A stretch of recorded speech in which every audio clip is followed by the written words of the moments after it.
नमस्कार जौहर साथियों, स्वागत है आपका हमारे YouTube चैनल में। आप झारखंड के किस जगह से समाचार सुन रहे हैं, कृपया कमेंट बॉक्स में लिखकर हमें जरूर बताएं। तो आइए जानते हैं झारखंड से जुड़ी तमाम प्रमुख खबरों को।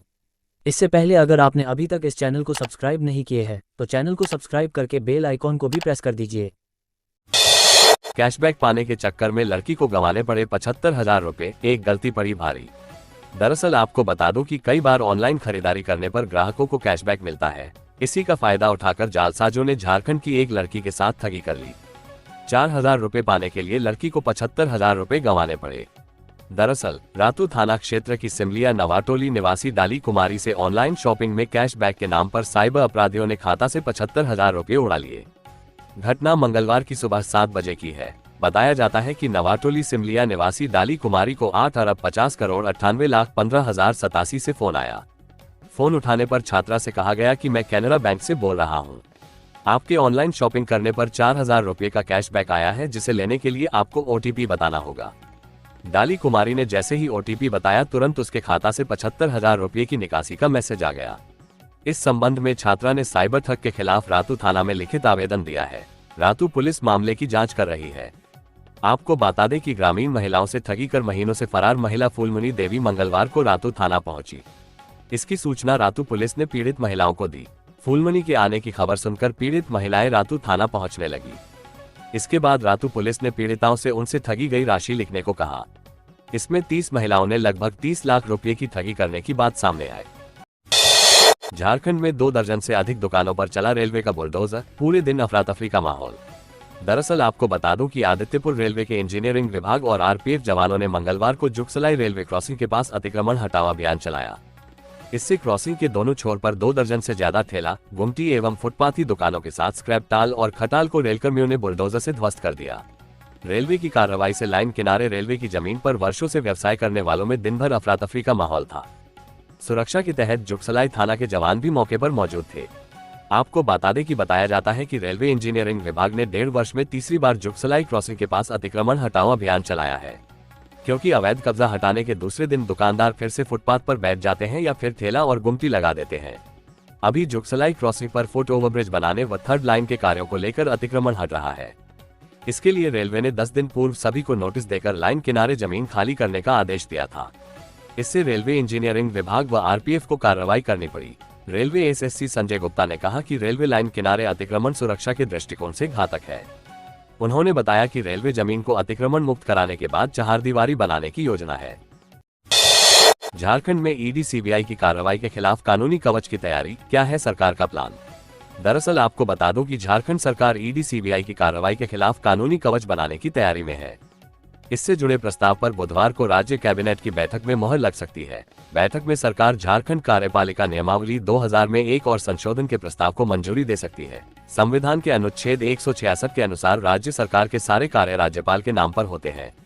संविधान का ये प्रावधान राज्य को अलग अलग विभागों के अंतर्गत कार्य बंटवारे तथा कार्य के निष्पादन के लिए सक्षम प्राधिकार तय करने की शक्ति देता है। इसी उद्देश्य से झारखंड कार्यपालिका नियमावली 2000 बनाई गई है, जिसे राज्य सरकार की ओर से समय समय पर संशोधित किया जाता रहा है। सूत्रों की माने तो प्रस्तावित संशोधन इसलिए महत्वपूर्ण माना जा रहा है कि इसके जरिए राज्य सरकार ED और CBI जैसी एजेंसियों की गतिविधियों को हद तक नियंत्रित कर सकेगी।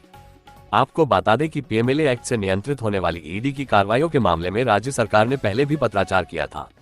तब राज्य सरकार ने यह आदेश निकाला था कि किसी पदाधिकारी को जांच के लिए बुलाने से पूर्व सरकार को ED सूचित करे। साथ ही कहा था कि कोई भी पदाधिकारी ED के समक्ष गवाही देने से पहले सरकार से अनुमति ले। अब सरकार झारखंड कार्यपालिका नियमावली 2000 में नया प्रावधान शामिल कर मंत्रिमंडल, सचिवालय एवं निगरानी विभाग को इस संदर्भ में शक्ति प्रदान करने जा रही है। हेमंत कैबिनेट की आज होगी बैठक। पारंपरिक ग्राम प्रधानों की बढ़ेगी सम्मान राशि, मुख्यमंत्री अस्पताल कायाकल्प योजना को भी मिल सकती है स्वीकृति। दरअसल आपको बता दूं कि CM हेमंत सोरेन सरकार के कैबिनेट की आज बैठक होने वाली है। बैठक की अध्यक्षता CM हेमंत सोरेन करेंगे। शाम 4 बजे बैठक शुरू होगी, जिसमें आज लगभग 2 दर्जन प्रस्तावों पर मुहर लग सकती है। मीटिंग के बाद बैठक के निर्णयों को कार्मिक सचिव ब्रीफ करेगी। धुरवा स्थित सचिवालय सभागार में मीटिंग की ब्रीफिंग की जाएगी। विभिन्न विभागों से मिली जानकारी के अनुसार आज लगभग 2 दर्जन प्रस्ताव पर सहमति के लिए मुहर लगाए जाएंगे। इसमें 2 ऐसे प्रस्ताव पर सहमति मिलने की चर्चा है जो राज्य स्तरीय प्रभाव डालेंगे। आज CM के नाम से एक नई योजना की शुरुआत के प्रस्ताव पर भी सहमति बन सकती है। ये योजना मुख्यमंत्री अस्पताल कायाकल्प योजना होगी। वहीं सरकार राज्य के पारंपरिक ग्राम प्रधानों की सम्मान राशि भी बढ़ाएगी। इस दायरे में मानकी, परगनत, मुंडा, ग्राम प्रधान, डाकुवा, परानिक, जोगमांझी, कुराम नायकी, गोडेत, मोल रैयत, ग्रामीण द्योरी, पुजारी, पहरा राजा, ग्राम सभा का प्रधान, घटवाल और तवेदन आएंगे। आपको बता दें कि आज की बैठक में सहमति के जिस संभावित प्रस्ताव को लेकर चर्चा है वह झारखंड कार्यपालिका नियमावली 2000 में संशोधन से जुड़ा हुआ है। इसमें एक और संशोधन की तैयारी है। इसमें संशोधन के प्रस्ताव को सहमति मिल जाती है तो इसके जरिए राज्य सरकार ईडी और सीबीआई जैसी एजेंसियों की गतिविधियों को हद तक नियंत्रित कर सकेगी। अवैध बालू कब्जे की लड़ाई में दर्जनों गाड़ियां फूंकी, रांची में जेजेएमपी के उग्रवादियों ने जेसीबी में भी लगाए आग, थानेदार, सब इंस्पेक्टर सस्पेंड। दरअसल आपको बता दें कि एनजीटी की रोक के बाद भी रांची में अवैध बालू का कारोबार जारी है। पुलिस भी इसे रोकने में नाकाम साबित हो रही है। अब स्थिति ऐसी हो गई है कि अवैध बालू पर कब्जे की लड़ाई शुरू हो गई है, जिसका एक उदाहरण रांची के बुढ़मू थाना क्षेत्र के छापर बालू घाट पर बीती रात दिखा। बताया जा रहा है कि यहां अवैध तरीके से बालू उठाने का कारोबार चलता है। अवैध निकासी और उठाव से होने वाली कमाई में रंगदारी नहीं मिलने से नाराज अपराधियों ने जेसीबी सहित 5 वाहनों को आग के हवाले कर दिया। पुलिस मामले की जांच में जुटी है। आपको बता दें कि एसएसपी चंदन कुमार सिन्हा ने एक्शन लेते हुए बुढ़मू थानेदार रामजी और थाने के सब इंस्पेक्टर संतोष यादव को तत्काल प्रभाव से सस्पेंड कर दिया है। वहीं रितेश कुमार को बुढ़मू थाना का नया थाना प्रभारी नियुक्त किया है। बोकारो जिला में येलो अलर्ट, बादल, हल्के से मध्यम दर्जे की वर्षा हो सकती है, गर्जन और वज्रपात। दरअसल आपको बता दें बुधवार 7 अगस्त को बोकारो जिला में कई स्थानों पर बादल छाया हुआ है। मौसम विभाग ने येलो अलर्ट जारी किया है। कुछ स्थानों पर गर्जन के साथ वज्रपात होने की संभावना है। कई जगह हल्के से मध्यम दर्जे की वर्षा हो सकती है। न्यूनतम तापमान 25 डिग्री एवं अधिकतम 31 डिग्री सेल्सियस रहने की संभावना है। हवा 6 किलोमीटर प्रति घंटा की रफ्तार से बह रही है। ह्यूमिडिटी 94% है। सूर्योदय सुबह 5:18 में हुआ है जबकि सूर्यास्त शाम को 6:24 में होना है। एयर क्वालिटी इंडेक्स 155 है। वहीं 8 अगस्त गुरुवार को कई स्थानों पर हल्के से मध्यम दर्जे की वर्षा होने की संभावना बताई गई है। न्यूनतम तापमान 26 डिग्री एवं अधिकतम 30 डिग्री सेल्सियस रह सकता है। इसी तरह शुक्रवार 9 अगस्त को भी ऐसा ही मौसम रहेगा। न्यूनतम तापमान 26 डिग्री एवं अधिकतम 32 डिग्री सेल्सियस रहने की संभावना रहेगी। आपको बता दें कि जबकि 10 अगस्त शनिवार, 11 अगस्त रविवार तथा 12 अगस्त सोमवार को लगभग सभी स्थानों पर हल्के से मध्यम दर्जे की वर्षा होने की संभावना मौसम विभाग के द्वारा बताई गई है। न्यूनतम तापमान 25 डिग्री एवं अधिकतम 31 डिग्री सेल्सियस रह सकता है। भारी मात्रा में हथियार बरामद है। AK-47 समेत गोली बारूद जब्त। शंकर रवानी हत्याकांड में एक और अपराधी गिरफ्तार। दरअसल आपको बता दें बोकारो के शंकर रवानी हत्याकांड में पुलिस ने बिहार से एक अपराधी को गिरफ्तार कर लिया है। वहीं उसकी निशानदेही पर AK-47 समेत भारी मात्रा में हथियार व गोली बरामद किया गया है। बता दें कि हरला थाना में आर्म्स एक्ट का मामला दर्ज किया गया था। वहीं कांड के त्वरित उद्भेदन को लेकर बोकारो एसपी के निर्देश पर छापेमारी चल रही थी। एसपी के निर्देश पर एक एसआईटी टीम गठित की गई और टीम का नेतृत्व नगर पुलिस उपाधीक्षक आलोक रंजन ने किया। इतना ही नहीं, एसपी बोकारो के द्वारा प्राप्त आवश्यक दिशा निर्देशों का अनुपालन करते हुए अभियुक्त वीरेंद्र प्रसाद और वीरेंद्र प्रसाद यादव को पुस्तैनी घर गनौरा छपरा से गिरफ्तार कर लिया। आपको बता दें कि बोकारो पुलिस ने कांड में प्रयुक्त वाहन, आग्नेयास्त्र, जिंदा कारतूस के अलावा अलग अलग कंपनी के 65 कार्टून विदेशी शराब भी बरामद की है। इससे पहले एसआईटी वीरेंद्र प्रसाद और वीरेंद्र प्रसाद यादव को होटल शिमला भगवान बाजार छपरा को संदेह के आधार पर बिहार से पूछताछ के लिए बोकारो लेकर आई थी, जहां उसने कांड में अपनी संलिप्तता स्वीकार कर ली। बोकारो में स्कूली बच्चों से भरा टेम्पो पलटा। संत जेवियर्स विद्यालय सेक्टर 1 के थे छात्र, कई बच्चे हुए घायल, एक BGH रेफर। दरअसल आपको बता दें बोकारो के कैंप 2 मोड़ के पास बच्चों को स्कूल ले जा रहे टेम्पो पलटने से कि बच्चे घायल हो गए, जिसमें संत जेवियर्स विद्यालय सेक्टर 1 11वीं क्लास का 16 वर्षीय छात्र सिद्धार्थ कुमार टेम्पो पलट जाने से गंभीर रूप से घायल हो गया। सिद्धार्थ चास के शिव शक्ति नगर कॉलोनी का रहने वाला है। इनके पिता संजीत कुमार जोधाडीह मोड़ में दुकान चलाते हैं। मां प्रियंका गुप्ता गृहिणी है। आपको बता दें कि प्रत्यक्षदर्शियों के अनुसार स्कूल का टाइम पकड़ने के लिए टेम्पो चालक तेज रफ्तार में टेम्पो को लेकर जा रहा था। इसी बीच कैंप 2 मोड़ के पास अचानक से मोटरसाइकिल आ गया, जिसे बचाने के चक्कर में ब्रेक लगाया और 9 बच्चों से भरी टेम्पो पलट गई। कई बच्चों को चोट लगी, लेकिन सिद्धार्थ कुमार बुरी तरह से घायल हो गया। इसे प्राथमिक उपचार के लिए बोकारो सदर अस्पताल में भर्ती कराया गया है, जहां चिकित्सकों ने बताया कि बच्चा खतरे से बाहर है। एसीबी के हत्थे चढ़ी सरकारी स्कूल की प्रधानाध्यापिका कॉन्ट्रैक्ट रिन्यू करने के एवज में मांगे थे 20,000, छात्रों के सामने की किया गिरफ्तार। दरअसल आपको बता दें, एसीबी की पलामू टीम ने सरकारी स्कूल की प्रधानाध्यापिका को 5,000 रुपए घूस लेते हुए गिरफ्तार किया। प्रधानाध्यापिका अनुबंध पर कार्यरत शिक्षक से अनुबंध रिन्यूअल करने के लिए 20,000 रुपए मांग रही थी। महिला प्रिंसिपल विधानी बाकला 37 की गिरफ्तारी गढ़वा के राजकीय कृत +2 उच्च विद्यालय कांडी से हुई है। प्रिंसिपल के खिलाफ स्कूल के वोकेशनल टीचर ने एंटी करप्शन ब्यूरो के पलामू प्रमंडलीय कार्यालय में घूस मांगने का शिकायत दर्ज कराया था। आपको बता दें कि शिकायतकर्ता वर्ष 2019 से वोकेशनल टीचर के रूप में स्कूल में कार्यरत है। एक एनजीओ मास वेंचर प्राइवेट लिमिटेड के माध्यम से शिक्षक की नियुक्ति स्कूल में हुई है। प्रत्येक वर्ष इसका अनुबंध स्कूल के साथ रिन्यूअल करना पड़ता है। स्कूल की प्रधानाध्यापिका इनसे प्रत्येक वर्ष इसके एवज में 20,000 रुपए घूस के लेती है, जबकि शिक्षक का मानदेय 20,000 रुपए महीना है। प्रत्येक वर्ष 20,000 नहीं देने पर हटवाने की धमकी देती थी और मासिक उपस्थिति पंजी पर साइन भी नहीं करती थी। आमने सामने मुख्यमंत्री मैया सम्मान योजना के बहाने सत्तारूढ़ झामुमो और विपक्षी भाजपा के नेताओं के बीच छिड़ी जुबानी जंग। दरअसल आपको बता दें, झामुमो ने कहा है कि मुख्यमंत्री मैया सम्मान योजना से राज्य भर की महिलाओं में जोश और उत्साह का संचार हुआ है। झामुमो ने भी इसकी कल्पना नहीं की थी। इस योजना की लोकप्रियता और सफलता को देखकर भाजपा बौखला रही है, लेकिन किसी भी योजना को लेकर गलतफहमी और भ्रम की स्थिति पैदा करो, ये भाजपा की पुरानी रणनीति रही है। इसीलिए मुख्यमंत्री मैया सम्मान योजना को लेकर भी भाजपाई अनर्गल बातें कर रहे हैं, भ्रम फैला रहे हैं। पार्टी महासचिव सुप्रियो भट्टाचार्य ने प्रदेश भाजपा अध्यक्ष बाबूलाल मरांडी के बयान को भी कोट किया, जिसमें उन्होंने कहा था कि इस योजना में कुछ लोग कमाई कर रहे हैं। इस योजना के सहारे राज्य सरकार भी कमाई करने जा रही है। भट्टाचार्य ने कहा कि इस योजना से राज्य की लगभग 50 लाख महिलाएं लाभान्वित होंगी। महिलाओं को 12,000 रुपए प्रति वर्ष मिलेंगे।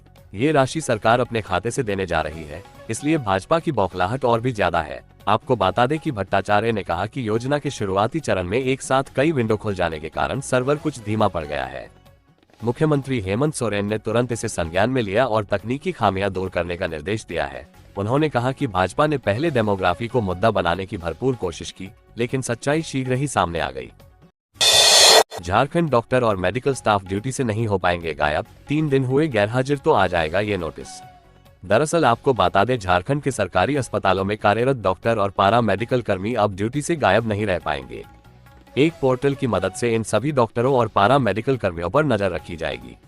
लगातार 3 दिन गायब रहने वाले डॉक्टरों और कर्मचारियों के खिलाफ चौथे दिन स्वतः ही विभाग की ओर से शो कॉज नोटिस जारी हो जाएगा। इसे लेकर मुख्यमंत्री हेमंत सोरेन ने सोमवार को स्वास्थ्य विभाग के लिए उपस्थिति पोर्टल लॉन्च किया। इस पोर्टल के जरिए स्वास्थ्य विभाग के कर्मियों की ओर से दर्ज की जा रही बायोमेट्रिक उपस्थिति का क्रॉस वेरिफिकेशन किया जाएगा। आपको बता दें कि मुख्यमंत्री ने कहा कि राज्यवासियों को सरकारी अस्पतालों और स्वास्थ्य केंद्र में बेहतर चिकित्सीय सुविधा उपलब्ध कराने के लिए सरकार लगातार प्रयास कर रही है। इस सिलसिले में स्वास्थ्य उपकेंद्र, प्राथमिक स्वास्थ्य केंद्र, कम्युनिटी हेल्थ सेंटर, अनुमंडलीय अस्पताल, जिला अस्पताल और मेडिकल कॉलेज एवं अस्पतालों को रखरखाव, मरम्मत, चिकित्सा संसाधन, जांच सुविधा और दवाएं की व्यवस्था की जा रही है। उन्होंने कहा कि सरकारी अस्पताल में आने वाले मरीजों को बेहतर जांच और चिकित्सा सुविधा मिले, इसे स्वास्थ्य विभाग सुनिश्चित करे। जेपी पटेल को झारखंड हाईकोर्ट से झटका, विधानसभा सदस्यता रद्द करने को लेकर स्पीकर कोर्ट के फैसले पर रोक से इनकार। दरअसल आपको बता दो कि दल बदल मामले में झारखंड विधानसभा की सदस्यता गंवाने वाले मांडू क्षेत्र के पूर्व विधायक जयप्रकाश पटेल को झारखंड हाईकोर्ट से तत्काल कोई राहत नहीं मिल पाई है। झारखंड विधानसभा के स्पीकर रविंद्रनाथ महतो के ट्रिब्यूनल ने 25 जुलाई को जयप्रकाश पटेल की विधायकी रद्द कर दी थी। पटेल ने इस फैसले को चुनौती देते हुए हाईकोर्ट में याचिका दायर की है, जिस पर मंगलवार को सुनवाई हुई। हाई कोर्ट में याचिका पर सुनवाई रहेगी जारी। अदालत ने स्पीकर ट्रिब्यूनल के फैसले पर फिलहाल रोक लगाने से इनकार कर दिया है। हालांकि इस याचिका पर सुनवाई आगे जारी रहेगी। इसे लेकर शिकायतकर्ता झारखंड विधानसभा के नेता प्रतिपक्ष अमर कुमार बावरी को नोटिस जारी किया गया है। आपको बता दें कि जयप्रकाश पटेल वर्ष 2019 में भाजपा के टिकट पर विधानसभा के लिए चुने गए थे।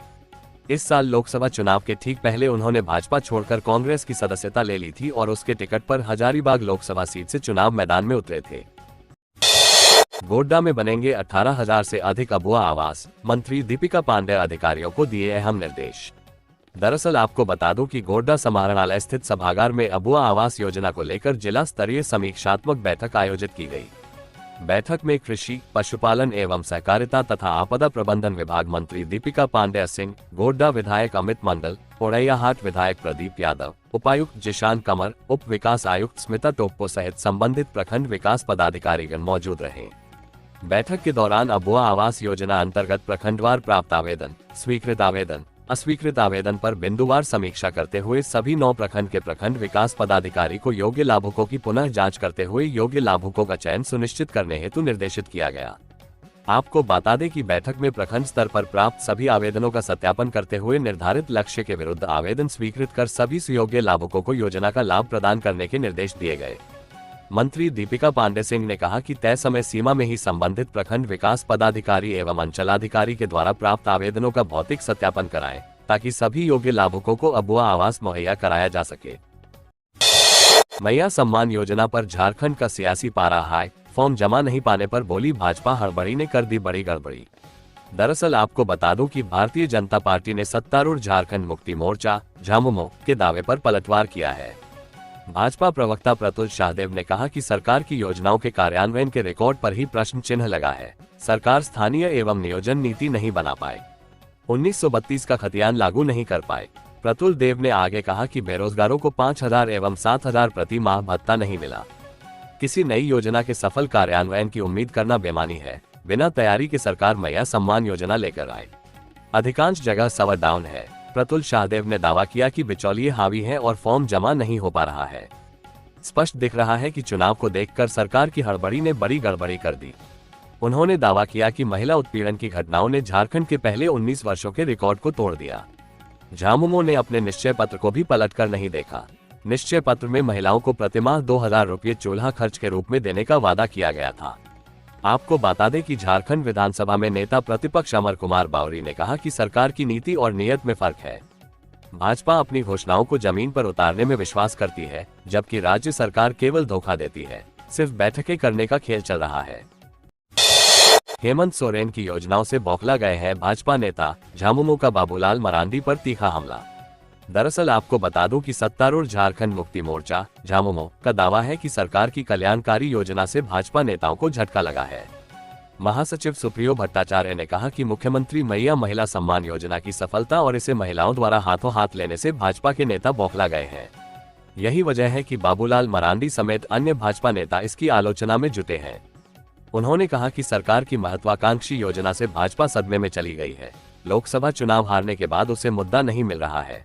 भाजपा नेताओं ने घुसपैठ का मुद्दा लाया, लेकिन इसके जरिए वे हिंदू मुस्लिम कर रहे हैं।